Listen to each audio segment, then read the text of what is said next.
Hi, I'm Farhad Hafezi from the University of Geneva, Switzerland and USC Los Angeles.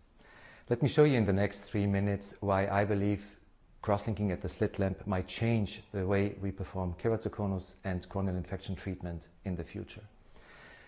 Why keratoconus treatment at the slit lamp?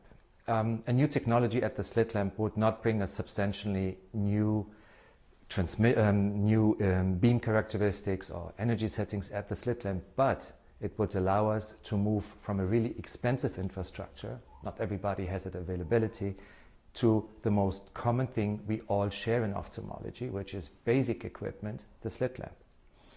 So that's the reason for keratoconus. But keratoconus is not the main target. The main target is not the rare disease keratoconus, but infectious keratitis. And here we speak about one of the leading causes of global blindness, with an estimated several million cases on a global level every year. Contact lens related in industrialized countries, and often there is minor trauma and then little to no access to an ophthalmologist in developing countries. So infectious keratitis is so hard to treat on a global level because of several issues. There is a huge amount of mixed infections that are both bacterial and fungal in tropical and subtropical countries. The cost of the doctor's visits are extremely important, even if a large number of infection would be of bacterial origin and antibiotics are not expensive in many countries. It's the doctor's visit that is expensive. So if I tell my patient, please come back 5 more times over the next 6 days, this is what drives the costs really high, and patients cannot afford it. So any treatment modality that would lower the incidence of doctor's visits and accelerate the time to healing and bypass antibiotic resistance, that's the last big issue. Increasing antibiotic resistance would be highly beneficial.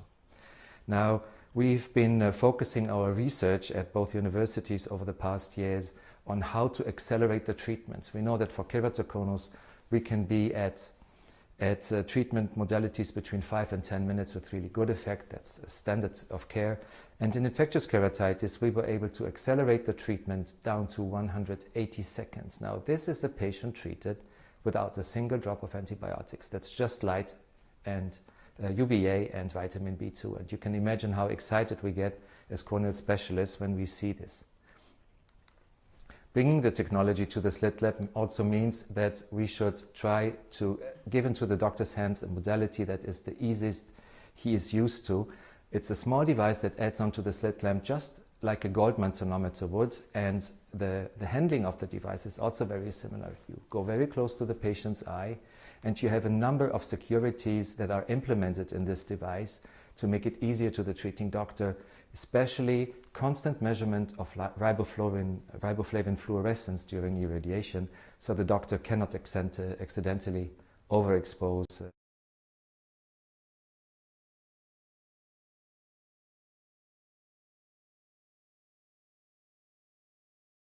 Thank you for watching.